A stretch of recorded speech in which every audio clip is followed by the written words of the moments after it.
everybody, and welcome back to another video. This is going to be a short little haul of the books I got today, because I went to Watford and these two charity shops there called the Peace Hospice, I think.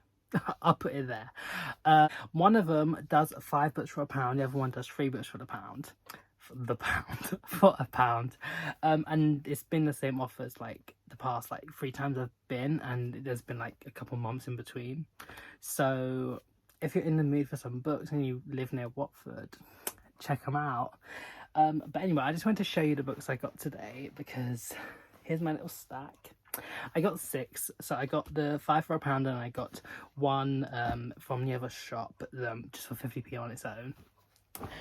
So I got 6 books in total, and I'm just gonna do a little haul, because I love making these, I love watching them, I love them. The first book I got is Pachenko by Min-Jin Lee, and oh my god, I cannot wait to read this.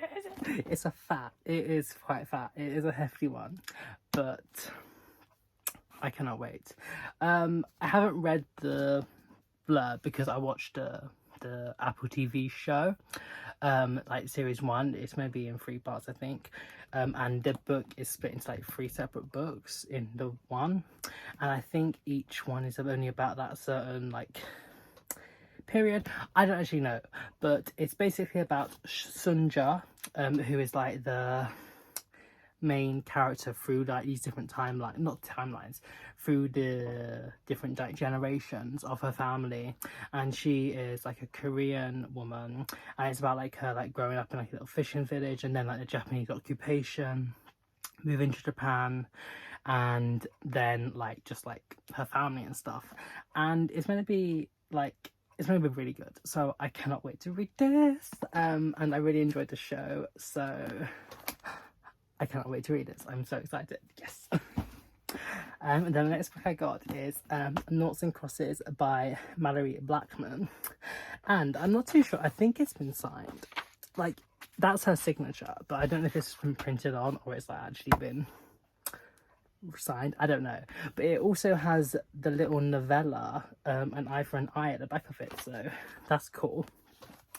This is basically meant to be about an alternate world where there's noughts and crosses, and they mean right and wrong, and it's sort of I think it's not a Romeo and Juliet sort of loves a love story that's can't go on because they're from different one's a naught, one's a cross, and yeah, and I can't wait. I want to read it, and it was on this was in Charlie's bookshelf in Heartstopper, so I mean, if Charlie would read it, I should read it, so yep.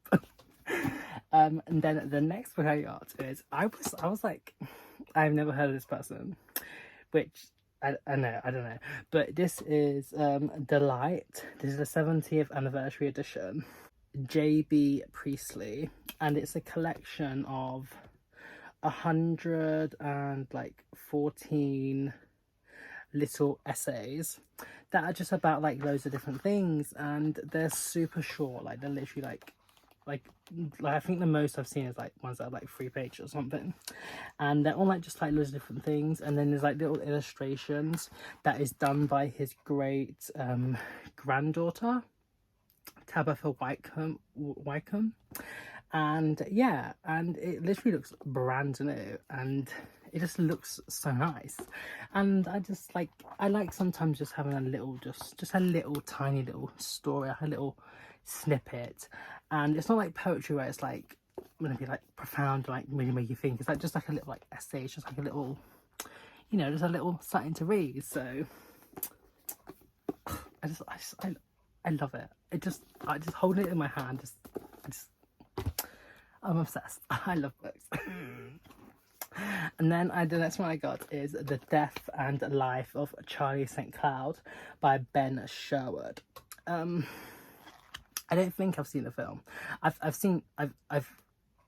know of the film, but I haven't watched the film, so I don't like know exactly, but I think it's meant to be about a boy, Charlie St. Cloud, and he was in like a car crash that like he's killed his brother, and then like it's all about like his like life, and like later on about how they're like connecting, and then he meets someone else, like a yacht woman, and he's faced with a choice between death and life, the past and the present, holding on and letting go.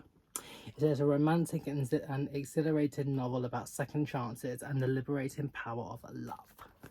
So that sounds kind of nice. A little bit like maybe sad as well, and it's kind of like short. I was just like, it spoke to me. And then the next one I got, because I wasn't really too sure what to get. I was thinking about some other ones, but then I was like, I read the first page and I was like, this sounds so interesting. Before I Go to Sleep by S.J. Watson. I think I have seen the film, so when I showed it to my mum, she was like, why did you pick that one? We've seen the film. I was like, I don't remember seeing the film. Honestly, I do not remember seeing the film, but maybe I did. But this is basically about a woman called Christine, and she wakes up and she doesn't like know who she is, where she is, and like all her memories like not like gone. And then like this man saying that like, I'm your husband, like you're like older now or something. And I think she's like, I don't know. Let me read the thing. Memories define us. So what if you lose yours every time you went to sleep? Your name, your identity, your past, even the people you love, all forgotten overnight. And the one person you trust may only be telling you half the story. Welcome to Christine's life. It just gripped me that. And then like the thing, the bedroom is strange, unfamiliar. I don't know where I am, how I came to be here. I don't know how I'm going to get home. Okay, so yeah. And then the final book I got is Leah on the Offbeat by Becky Albertelli. And when I tell you, I've been wanting to get this book like for ages, when I first knew about it, because this is the third installment in the Simon verse, based on the book Simon versus Homo sapiens Agenda, which is the basis of the film Love, Simon, which is one of my most favourite films ever. Oh my god, I love that film. I love it. However, I have not read the book, and I bought the book about like 3-ish years ago, maybe, I'm not too sure. And I was like, I'm gonna buy the book, I'm gonna get into reading, I'm gonna read this stuff. And I talked and talked and talked, but I didn't read it, because I was like, I went to start it, but I was like, I mean, I know the story, why am I gonna read it? So yeah, but anyway, I'm talking, but I'm gonna do a video where I read all the books in the Simon verse, Simon versus the Homo sapiens Agenda, The Upside of Unrequited, and then Leah on the Offbeat, and that's like the way they go. So keep tuned for that. But anyway, this is about Leah, and it's about like, well, okay, it's basically meant when it comes to drumming, Leah Burke usually is right on the beat, but real life is a little harder to manage. She loves to draw, but is too self-conscious to show it, and she hasn't mustered the courage to tell her friend she's bisexual, not even her openly gay BFF, Simon. Yeah, Sam. So Leah doesn't really know what to do when her rock-solid friendship group starts to fracture. With prom and college on the horizon, tensions are running high, and it's hard for Leah when the people she loves are fighting, especially when she realises she might love one of them more than she ever intended. I cannot wait. And yeah, I'm just so excited. So yeah, they are all the books I got. I'm posing for some thumbnail. Hope you have a nice day, and I will see you soon. But bye.